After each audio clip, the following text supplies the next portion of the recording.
everybody, Salakai here, and today I'm float tubing on Los Alamitos Bay again. The tide today was supposed to be perfect. It was supposed to be coming in, feeding us like 8 o'clock or so. It was just great for me, but the wind was also supposed to kick to about a level 6, level 8, and it was blowing north from what I saw. So this morning I'm heading from Mother's Beach, went left, went to this little area over here. Hopefully you can see this bay area here.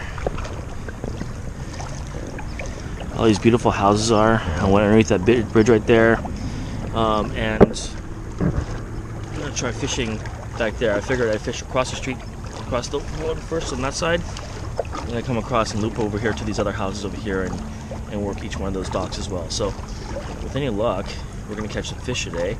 I'm using my Sharky 2 Cast King spinner reel, and on this one I'm using my brand new Speed Demon bass rod hooked up with an Assassin baitcaster reel.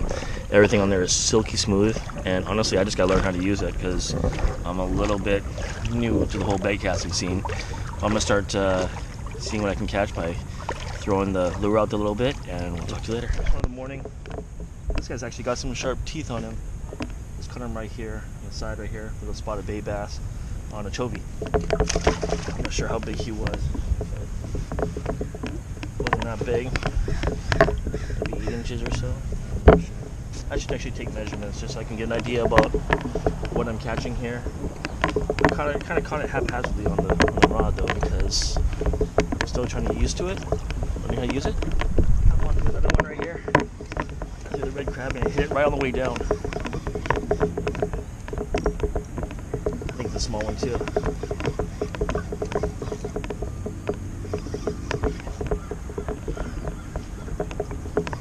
He's trying to take me to the pillars there.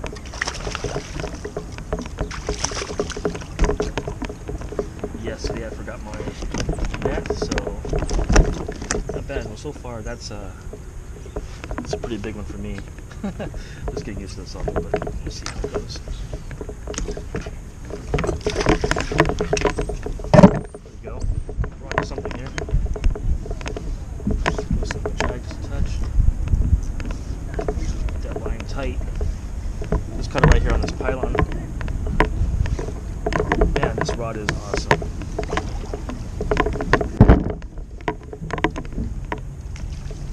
There we go. I really wish I would have brought my net. Can't believe I forgot that thing at home. Ouch. You know, you see these guys all over the place lipping these things. These things actually do have sharp, those little Chinese teeth in there. That's a little guy. Maybe like 6-7 inches or so. Right here. Just throw it back in. For the longest time, there was like this patch of oil that was really going through. Kind of nasty, but I don't know if I should be scared or what. But right here, I just lost something, bit me hard, and yeah, he pulled my lure right off. Like, absolutely just sucked it right off. Unbelievable, man. I'm onto something here. I shot right next to that pylon. Look at the small one. Oh, not too small.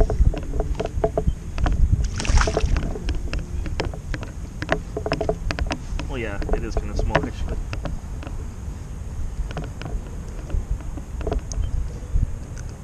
He hit it as I was cruising down. Just want to get an idea about how big this guy is. Maybe like 10 inches or so. There it is. Right there. 10, just like number 6 today. Yeah.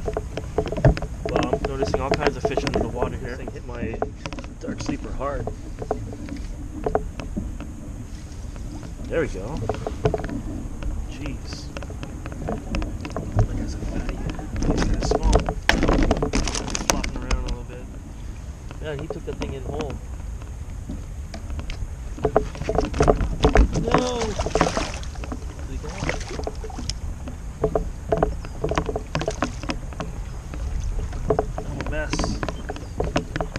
bass today because I forgot my net.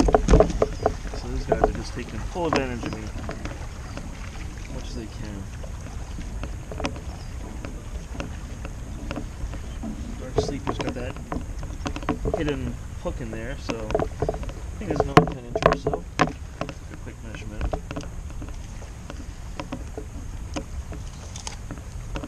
I need to get some kind of a, oh, a little bigger, 11 inches. I need to get some kind of a thing in here. A little ruler of some sort. How big is this thing too?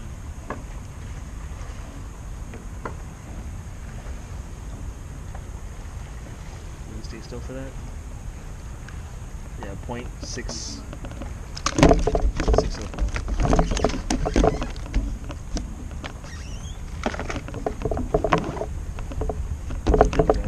Okay.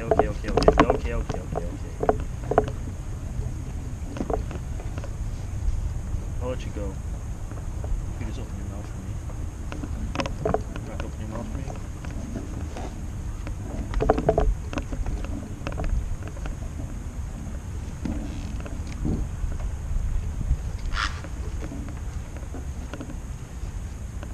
Oh, he's fighting me to like open his mouth. This little sucker.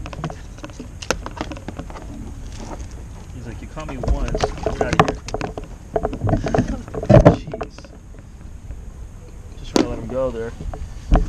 Dark Sleeper did a good job there. Let's try that again.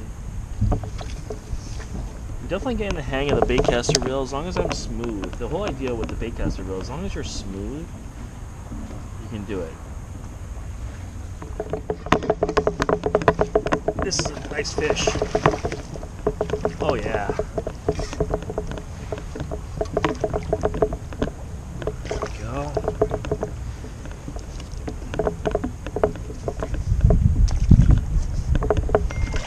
Oh gosh.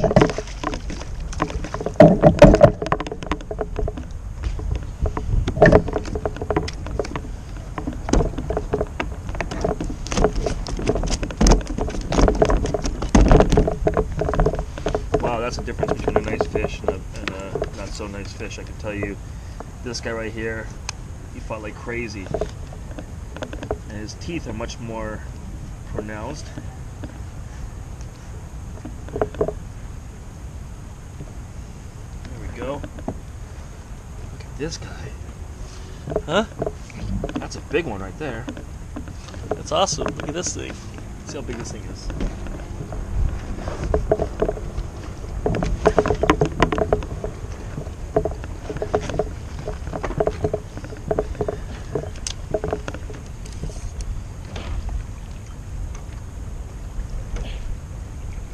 We're about 13 inches.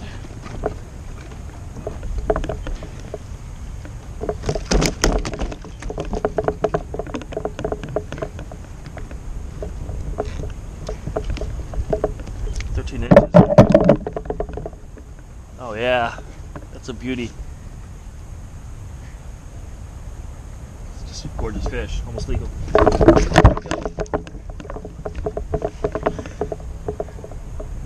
Right off the pylon over here. Oh wow, look at this dinker. Little guy.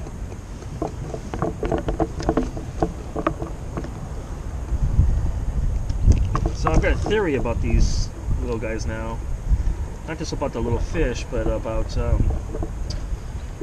these pylons and stuff. And I don't know if there's any substance to this tiny little thing. I don't know if there's any substance to this at all. But here's a theory, okay? As you look at these pylons, these docks right here, see all these crustaceans and these mussels and everything?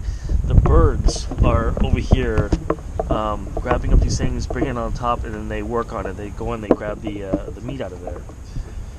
Well, I've also heard that the sand bass, or the spotted bay bass that we're looking for, are actually hanging out by the pylons, kind of almost predatory, waiting for stuff to fall off of those pylons, like mussels and all the stuff that's on top of there. So, I feel like wherever there's mussels that are coming off, that are on top there like that, maybe there's more bay bass. Maybe that's where a good place where there's a notification about where there's a bass, because, well, there's food there.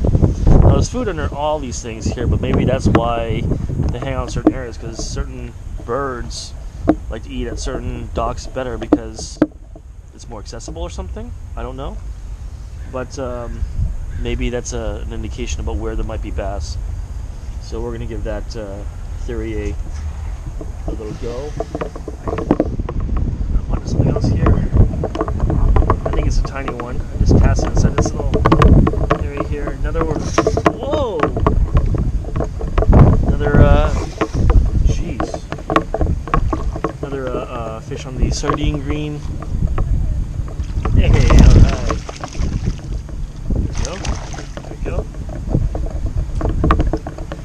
So one thing I do notice on these sardine greens that's weird to me is that when these guys swallow it, they swallow it like that. They swallow it inside, like they're taking the whole thing in. Whereas it seems like the red and the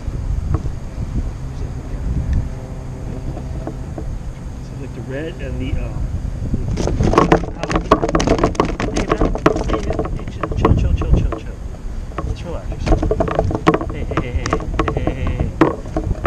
I don't want to get spiked here. These guys they just look mean. Whoops. Okay, well, got away before I was able to. That's why I need to have that ruler here, so it's quicker for me to weigh these things.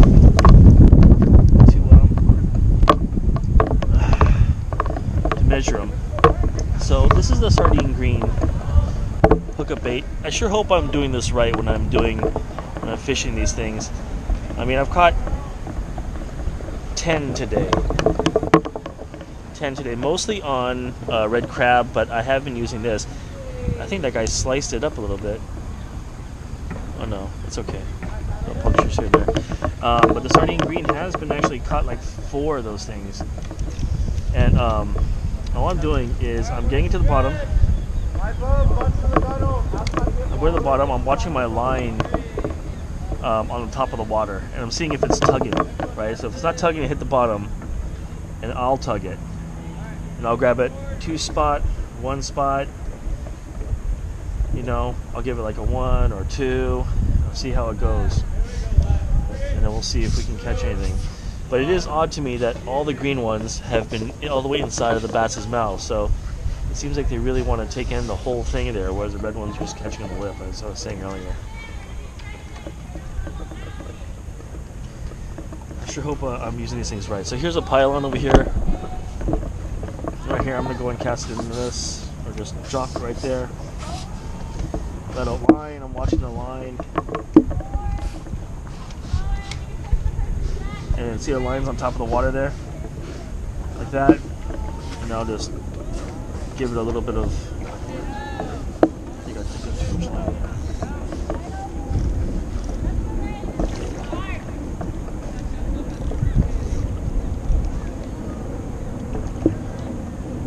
Go 1 tug or 2 tug. Oh! Wow, that was a big bite. You see that? I took it. So maybe there's something down there. Give that a try again. Or watch it on the way down. Hit the bottom. Just line bunching.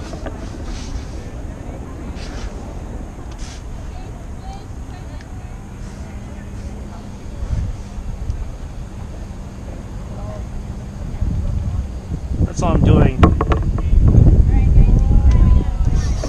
There it is. I got him. Right on my drag a little bit. Gotta keep that line tight. These guys shake it off. This is a bigger fish too. There we go. I wonder if I got the same guy again. Jeez, it does look like the same fish, doesn't it? Maybe I caught his brother or something. Ouch. But again, if you notice, the green went all the way inside of his mouth, right?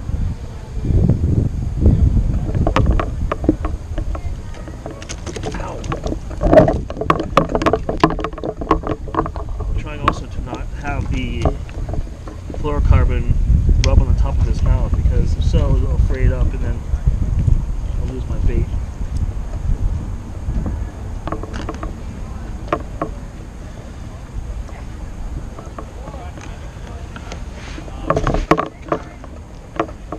That was really the problem right there. I didn't have my bail open.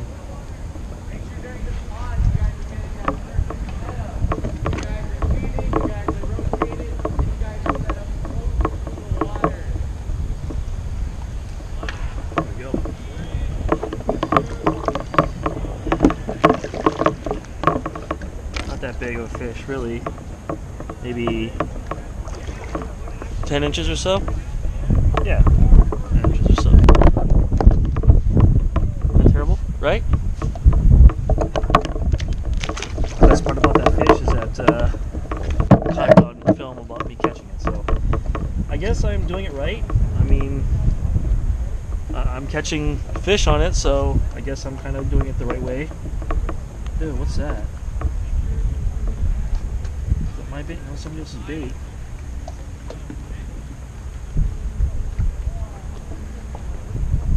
Gross. So another gross part about salmon or these bay bass is that when you catch them, they throw up. And they throw up or they poop all over the place. So never quite sure what's going to happen there. It's just disgusting. Anyways, I know there's some in this area, so I'm gonna go cast again. Look at this thing.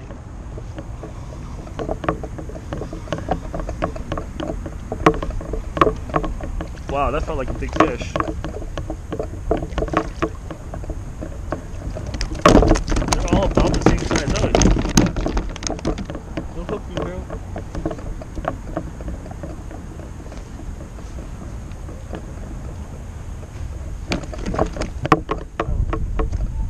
He actually is trying to hook it. This guy right here, man, he is a fighter. Absolutely a fighter. He just came right off this little edge right here. He bit me on the way down, and then I missed him, and then I tried again, and I got him that time. So that's a good one, huh? It's probably another 10 inches or so.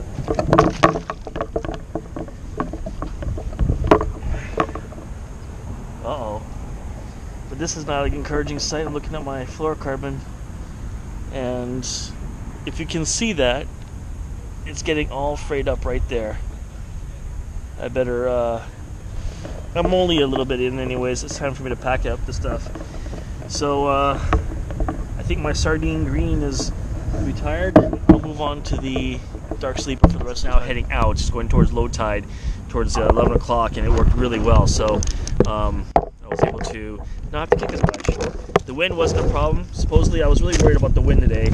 It's supposed to be about 8 or 10 on the wind scales, which is actually kind of drastic, but no problem at all today. I was kind of surprised and very happy about that. So anyways, thanks all. Talk to you soon.